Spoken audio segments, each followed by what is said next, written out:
very much. Great to have you all. Let's actually start about why the film, why now, and what has it meant for you, Kalki? Why the film? Honestly, I knew Pushan from before. I'd seen his first film, Threshold, and I said, I want to work with you. And he said, I have a film for you. I just don't have the money. I don't know when we're going to make it. Then Amit, our producer, came on board, and he said, I want to make the film yesterday. Let's go. And so we shot the film, and it was shot in the second wave of COVID, so it was not easy shooting in a bubble in London. And of course, once Deepti ma'am was on board, I was super excited to work with her. And yeah, we'll tell you about the process later. Sure. So, you said in the middle of COVID. I imagine dealing with this subject in the middle of COVID, shooting in a bubble. What did that do to you? I think I was just so, right then, I was, just become a mom. I had my baby with me, and I was still breastfeeding, so I was taking her on set with me. And I was just overwhelmed with that experience of actually first film after I became a mother. So that whole experience of, she had me 24/7 because of COVID. I was a full-time mom. And then suddenly I became this person who was not there for 12 hours a day.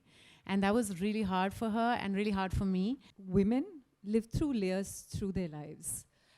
Different roles have different layers. There are lots of mums here, I know.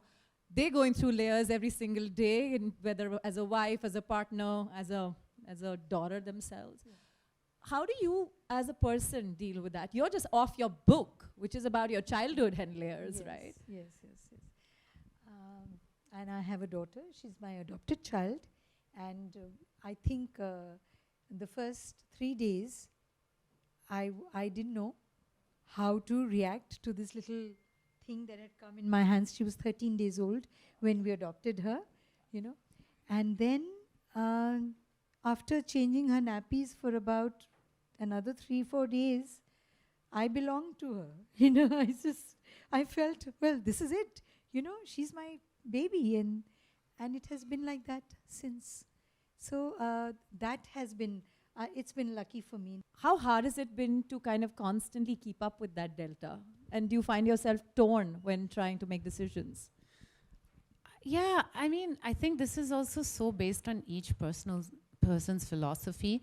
I think that we're here only to learn to love better, to learn to overcome those conflicts. And I think in this film, the main theme of it is forgiveness. The main theme of it is, yes, you can say the nastiest things to each other. You can have gone through very, very bad times. But ultimately, life is passing by, and it's going to go in no time. And, all we have is these moments with each other. So the film is really about forgiving and, being in the moment with the person that you have for however little or long time that you have them. And of course, when somebody has dementia and, is forgetting, it makes it all the more poignant. It makes it all the more necessary for you to be in the moment, because that's all they have. They can't remember the past. They can't remember a lot of it. So all you have is that. Being in the moment. It's very, very hard. Do you think personally for you in your journey, this idea of acceptance, perhaps even more practical than forgiveness, to be honest, acceptance has been something that you've embraced or struggled with?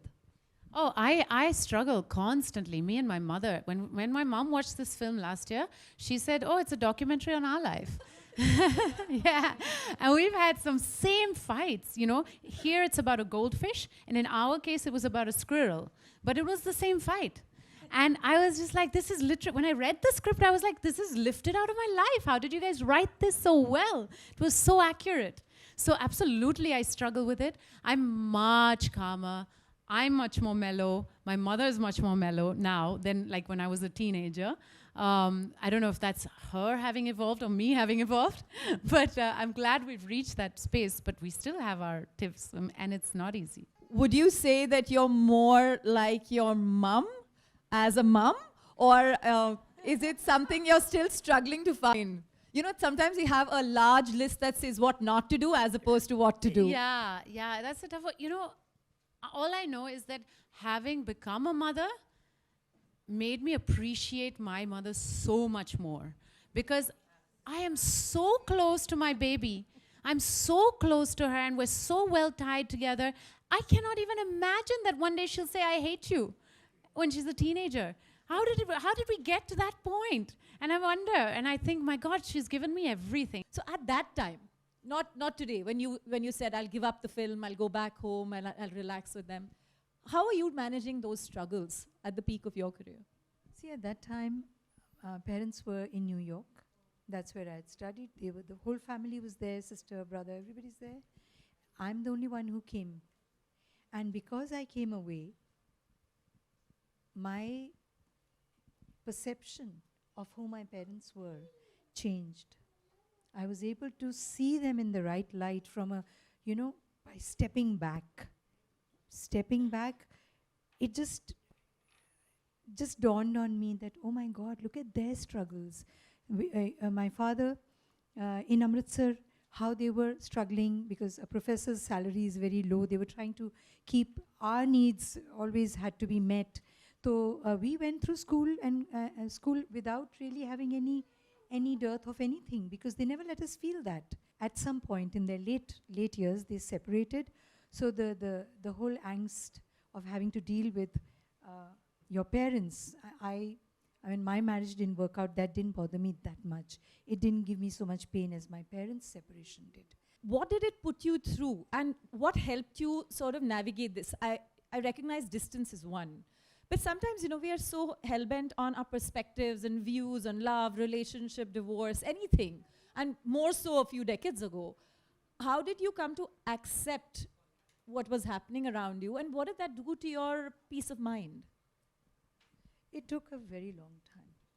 It wasn't easy to see people that you've grown up thinking that this is the ideal. As a child, I thought Mama and Pitaji's marriage that's the way companionship should be.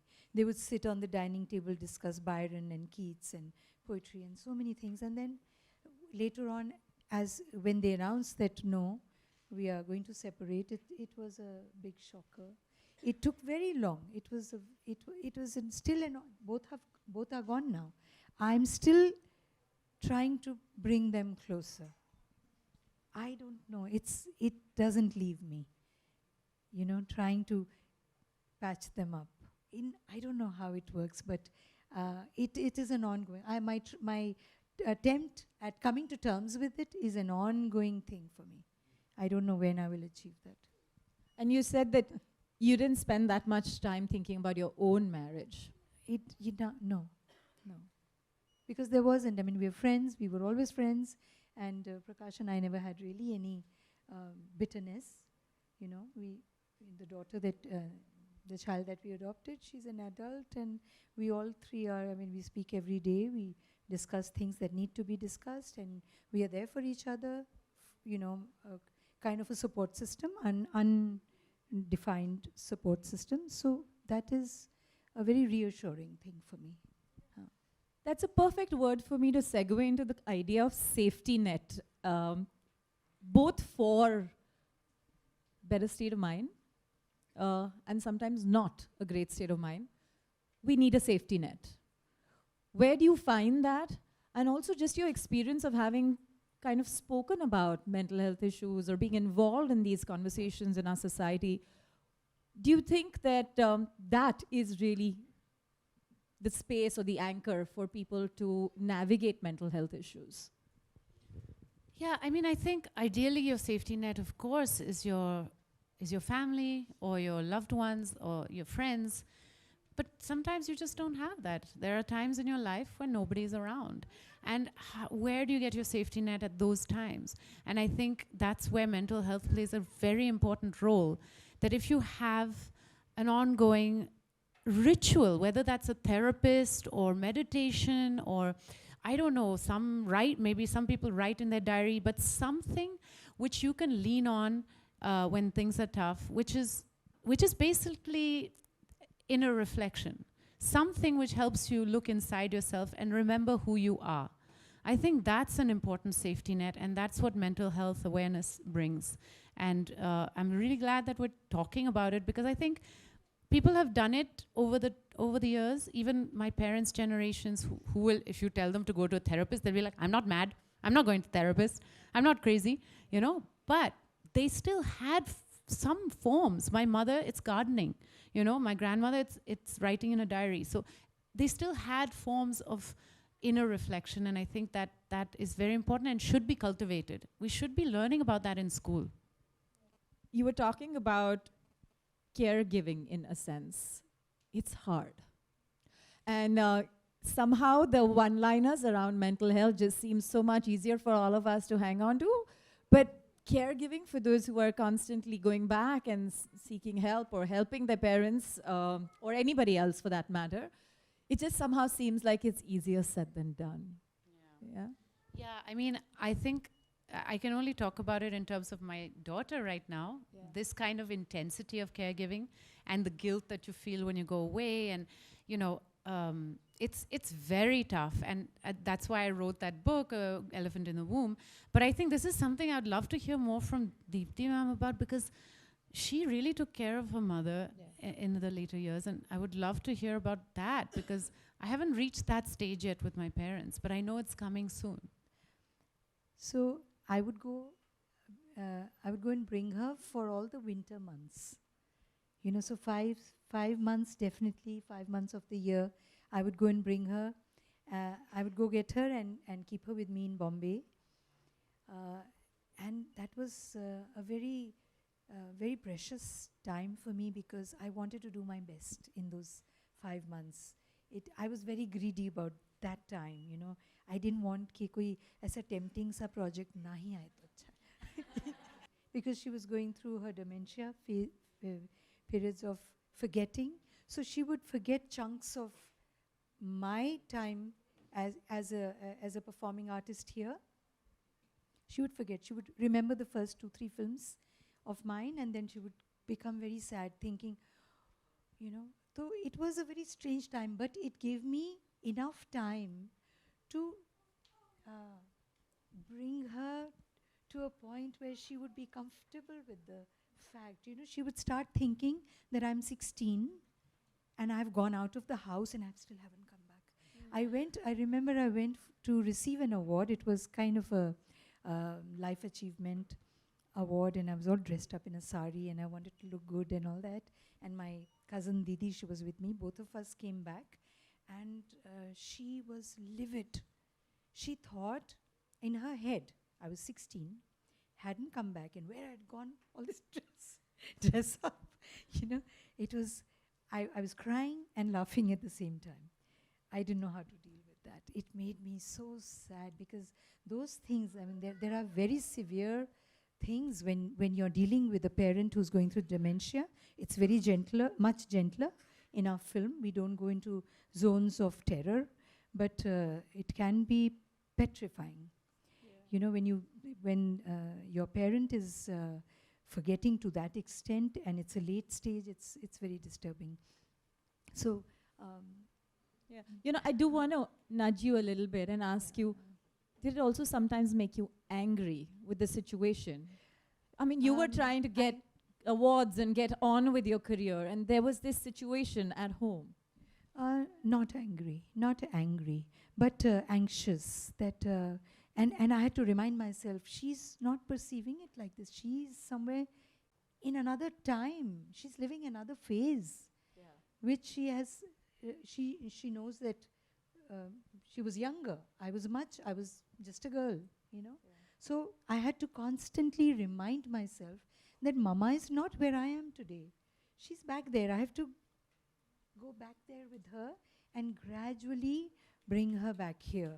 So I'm going to actually take a step forward and ask you, having been through all kinds of experiences as parents, as friends and partners, and of course as daughters, do you have to remind yourself consciously that this or any such,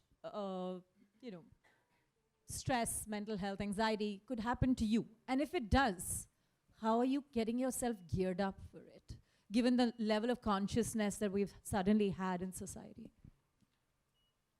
My daughter does tell me, Mama, isn't this you overreacting? Yeah, I mean, I hear that.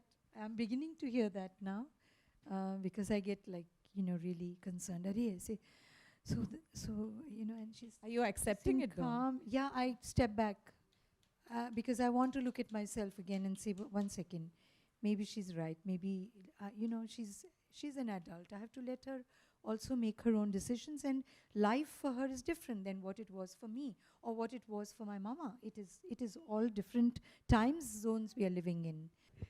Oh gosh. So I also feel like I forget names and faces. I found there's a term for it. It's called prosopagnosia. So now I just keep saying I have prosopagnosia. And who knows? Yeah, you never know what you're gonna, have to deal with later in life. And I saw a TikTok video the other day, which was an old man who had Alzheimer's, and his kids. Now the thing with Alzheimer's is always, this tragic sort of thing behind it, that it just gets worse, and it does.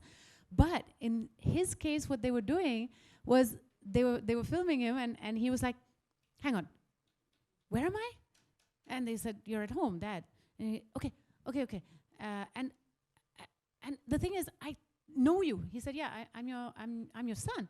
And he's like, "Oh yeah, because I feel some really good connection between us." And it was so funny and cute. And I was like, if you also react in a lighthearted way, that this isn't the end of the world, that they don't recognize you, that it's a person-to-person connection. And that was really a revelation for me to watch something on TikTok about this. Sometimes it's really good not to contradict them all the time. Yeah. That plays such an important part. Like if Mama would say, I've been asking for tea. I haven't got my tea. I would have to convince her, because it's the sugar also. She wouldn't have it without sugar. So I would tell her कि नहीं आपको दे दिया है, Mama, you've just had it. I haven't had it. And then I started leaving the cups around her, one cup and then another cup, and say, Mama, see, there's a cup. You just had that. At this time you had this. So do you want me to get you again? I'll get you. No, it's okay then. I've had it. The fact that a lot of us here are kind of like obsessed with social media, right? And until we see how many likes have happened, it's leading us into a cycle. And that too is impacting the way we think about ourselves. We have, self-body image issues. We are wondering whether we're good enough or we're loved enough, actually, even loved enough. I've had enough cousins and relatives, including once my mother, who said, "That post I did so long ago, you haven't even liked it in 2 days." And I'm like, oh God, this is affecting her. I'm telling you, this is the reality of lots of daughters. The point I'm trying to come to is essentially that, this is something that drives us all. I mean, we're all sitting here because there is an expectation that this 2 million followers of SheThePeople will widen the voice and etc. There are goods, and then there is the ugly side of it. As a celebrity, the two of you, how are you dealing with this part, the flippant side, or what's going up and down? So I keep my phone in a different room at home. Until it walks back to you. Yeah, and it finds its way mysteriously in my bedroom. But that has helped a lot, that I don't wake up with social media and I don't go to sleep with it. Because, if your phone is next to your bed, you immediately open it, and that dictates how you're going to spend your day, what you see there. So that has become a very conscious decision to just be like, this mechanism needs to be out of the room. I even bought an alarm clock because, I was using my phone as an alarm. It's like, no, I have an alarm clock now to wake me up. I don't need my phone in the room. So just something as simple as that has helped me a lot. But how affected do you get? So I know you said I don't go to sleep watching and I don't wake up watching. But surely there can be things in the middle of the day that can just tick you off or just sort of, unwire you. Yeah, I've got a lot of filters for myself. So, mostly I try not to read the comments too much, because there's always going to be a few people that just want to be nasty. Yeah. Not just a few, as we all have seen. Yeah, the trolling and stuff. I used to be very active and bothered and try to interact with my trolls and be like, let's have a coffee together or make jokes with them and all of that. And I'm like, no, I don't need that energy. I have too many other wonderful things in my life to take care of. So more and more, I just put my own filters there. If something is really bothering me, why am I engaging in it? I don't need to. I can block somebody. I block people. You know, you were talking about the two roles that you're in the news for at the moment, right? Both are very, very strong roles. And they can also lead to a very sort of social conversation. Your role in Made in Heaven, your role in Goldfish. Are you being selective about these positioning, I mean, the kind of roles that you're positioning yourselves into? And is there a thinking method behind that? Look, I want to keep working. I want to do good work. And that comes in all forms. And there are roles which are a little more, let's say, conventional, and there are those which are not at all. And I want to do as much of all of it as possible. And at the same time, I'm not interested in kind of, you know, how to say, like, I'm not interested in just sort of planning my next 5 years and, you know, so it's very instinctive. I read a script. Does it give me butterflies? Does it make me question things? Does it make me excited? And I go with it. So I don't think it's so planned, I think. Is marriage relevant in our world today? What's your thought? As a divorced woman who is now, actually, yeah, you know, I mean, I wasn't married when I had my baby, but we got married for reasons that in COVID, we needed to get a registry done because to travel internationally, he's from Israel, and it became very complicated. So for that reason, just for the practical point, we did it. But yeah, I don't feel this desire for having marriage. But you know, I'm somebody who's already done it. So what about the fairy tale wedding for somebody who hasn't? And I think it's really a personal decision. And you know, why should we stop celebrating life just because we get things wrong? It doesn't mean, you know, we've got to make our mistakes. We've got to enjoy it. I don't say that marriage is a mistake, but you know, we gotta do it our way. And, you know, nobody can decide that for us. I'd love to know your thoughts on this. And let me reframe the question a little bit. As an idea, is the institution of marriage overrated? The idea of the institution. I don't think so. I don't think so. Just because I failed at it, I cannot run down the institution of marriage, but I do know that the minute Prakash and we stopped expecting from each other the roles that we was meant to play, the minute that stopped and we became the people that we are to each other, the relationship improved by leaps and bounds. There was no role playing. He didn't expect me to behave like how he thought his wife should behave, or I didn't feel the same thing. So I think we were free of the role playing. As soon as we became free of the role playing, things just fell in place. So we've been marriage friends forever. So marriage does for me, you cannot generalize it. I mean, I have friends who have wonderful marriages and such beautiful companionship, and I also have friends who know that they are just married. You know, they have this tag of being married, but they don't share anything. They're always looking for somebody else to share the innermost feelings with. So it's very nice if you have a companion who you can be yourself with, and that's a blessing.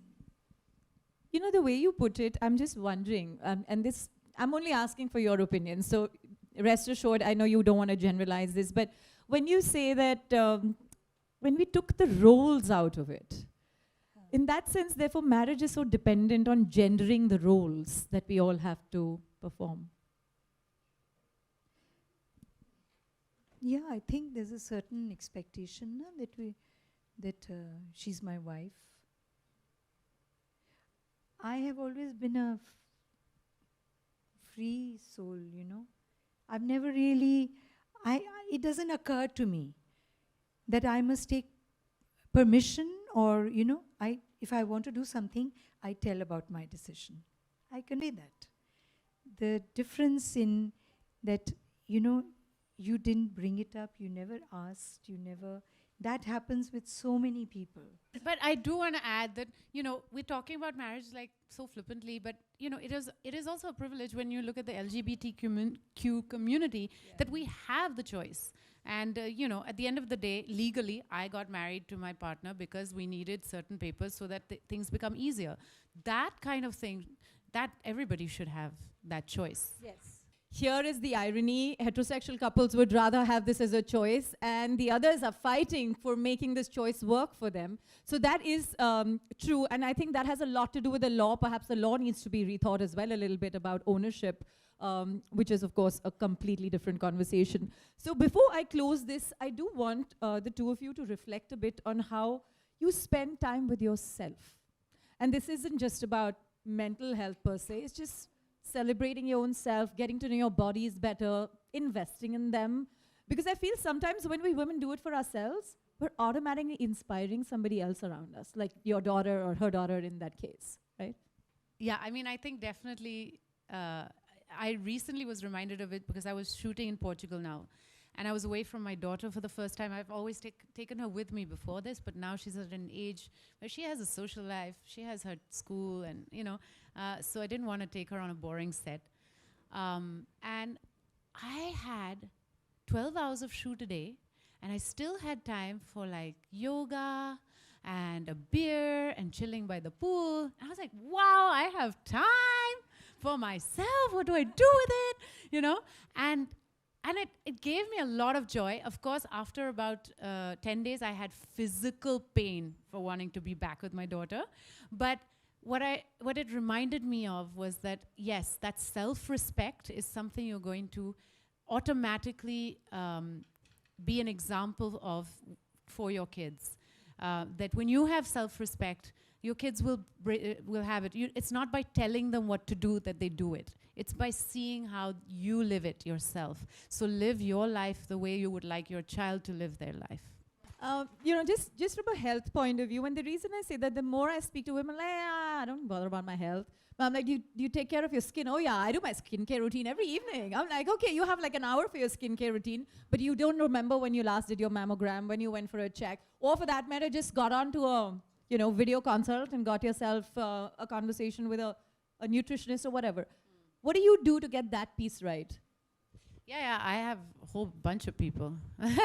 I mean, in the sense that I think, for example, therapy is just as important as a personal trainer for your physical health. You need some today, with the kind of overload of information that we're getting about like climate change and politics and whether we're liked on Instagram and all this stuff, we need some form of like tempering it and working on it and filtering it out. So I do think it's as important as going to the gym or anything else, and so that mental health is very important. And exactly what you eat, being conscious of that. We have more than enough information on it. So yeah, it's very holistic for me that all those points are worked on. And when I do slip on one of them, it definitely shows up in the others. If I'm not taking care of my food, it has a toll on my moods. If I'm not taking care of my mental health, it has a toll on how my body looks.